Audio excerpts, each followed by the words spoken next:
welcome. It is my honor to have you guys on the show tonight, having really America's most beloved movie fan. That's me, right? Well, the apple doesn't fall far from the tree, Right. definitely. Leonard Maltin and his daughter Jessie here tonight to celebrate the publication of their new book, Family Movie Night Menus. It seems like in this country, we are now obsessed with combining movies with food and drink. Yeah. So many things change in the world, but the one thing you can do is you can sit down and have dinner with your family. Or on the weekend, you can cook with your family if everybody's home. And it's the idea of sitting together and doing that. And I will tell you that my parents, growing up, because they were usually going to screenings at night, that was one thing that was consistent, is we'd have an early dinner, all of us together, and then my parents would go and they'd see a movie.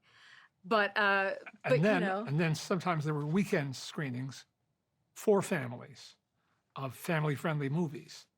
And that was a big part of your growing up. Yeah, very much so. Saturday morning, Sunday morning screenings. It's interesting because I did not have this in my family. I was a loner of a movie watcher. I mean, I watched it, and when my parents would come in and say, "Oh, what are you watching?" and sit down to watch it with me, I'd be like, "No, you're spoiling it. Get out of here." Well, we're advocating the opposite of that. We're saying don't use these movies as a babysitter. Sit down and watch these as a family.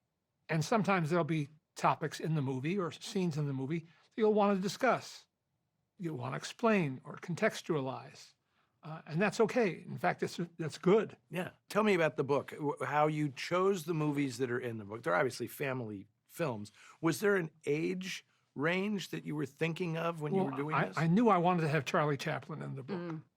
A must. Yeah. And then, since it's a family book, The Kid with Jackie Coogan, with his discovery, little Jackie Coogan, was irresistible. So I say that the book goes from Charlie Chaplin to Harry Potter. Yeah. It's a pretty wide swath. Absolutely. And obviously, and you're pairing these movies with menus. Yeah. How did that work? The publishers of the book approached us with this idea, and they gave us a sense of what they wanted movie-wise, and we sort of just went back and forth, because initially we said, well, do you want all of the movies to be older? Do you want them to be newer? Where do you want them? And they sort of said, well, we want a little bit of everything. And so with that, we looked through and said, okay, well, we know the classic movies that we love. And we could do a whole book of classic movies, because obviously that is what, you know, that's our favorite thing. But they wanted it to be ranging, which makes sense, because otherwise, you know, for some people it could feel like medicine. My dad always says that you don't want to give someone a movie like medicine. Yeah. You know, here's Casablanca. It's the greatest movie ever made. Watch it. Right. Yeah. That's, you know. It's a dare. Yeah. It's a dare. I dare you not to love it. Yeah. This first film we have tonight is National Velvet. Is it different for you watching it now than when you were younger? It holds up beautifully. It's a really good movie. I would even Clarence say Brown. great. Clarence Yeah. Brown. Brown, made a great movies. director. Yeah. Not talked about often enough. His name should be up there on the pantheon. Yeah. And he had worked before with Mickey Rooney on The Human Comedy, another movie I love. But he said that Mickey Rooney was a genius, the only genius he ever worked with, really. Perhaps you're right. And Elizabeth Taylor, she's so believable, so committed, so sincere. Thank you, Mike. When I interviewed her many years later, she said, that was just me. That was an extension of me. I wasn't even acting.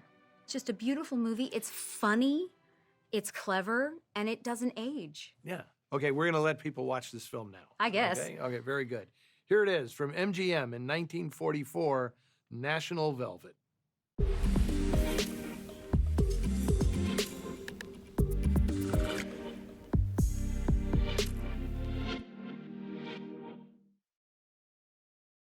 Okay, I am back with Leonard and Jessie Maltin. They are here for their new book, Family Movie Night Menus. So tell me, what is on the menu with National Velvet? Carrot cake cupcakes is what we went with for this. Because horses eat carrots. Because horses eat carrots. I get it. Well, I noticed looking through the book, there was a lot of baking. Yeah. I don't want it to be a challenge. I don't want it to be Right. something where you're going, you know, Maltons. So, Yeah, this is impossible. you know, why I are you can't doing do this to me? Yeah. So there's a few stews that get a little bit more technical, but I just But enjoyed stews that. are stews. You just put Yeah. it all in the pot. Right. Chuck it in the pot. Right. Yeah. No, as I say, the idea is just to have a good time and make something that you enjoy. And you can munch on them while watching the movie. There you go. Well, tell me about the horse. We've talked about Mickey Rooney and Elizabeth Taylor, but I want to hear about the horse. Well, Elizabeth Taylor was given that horse by Metro-Goldwyn-Mayer and had it the rest of the horse's natural life. King Charles. So she was very attached to the horse and to that movie. And when I interviewed her in 1989, she was very happy to talk about it.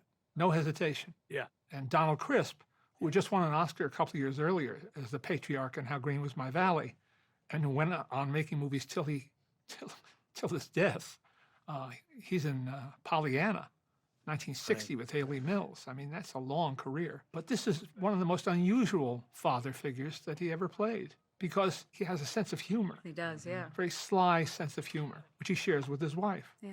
And Anne Revere was always great because she always played a mom, and she was never any older than her Yeah. children in real life. No. Somehow, the gift of that face Yeah. that she had made her look older and a little more severe, but she had great sense of humor and just a A friend of mine wonderful used actress. to call her Aunt Severe. And severe, yeah, very good. So do you guys have any other things cooking that we should know about? We have a podcast that we've done for 10 years. Something like that. Something Malton like on that, Movies. called Malton on Movies. Know it well. You've been on it. I have been on it, It's yes. and we've done it for a long time, and we love it. Very lucky to be able to do that together. My dad still reviews movies, and you can go to his website, leonardmalton.com, and do that. We do live streams most weeks and just talk to folks On Sundays, on Sundays. And then he has a new book out. called Every Movie is a Miracle. It's a collaboration with my old friend Nat Segaloff. And it's essentially me talking about my life and experiences. Stories. Yeah. Fantastic. So we are just getting started now. So, and we are not even leaving MGM. Nope. Because when we come back, we're going to have arguably one of the best musicals that MGM No ever argument created. here. Yeah, okay. So stick around. We will be right back with Meet Me in St. Louis. Next on TCM, Meet Me in St. Louis, then Sounder, and later, 7 Brides for 7 Brothers. TCM's got an appetite for the classics tonight.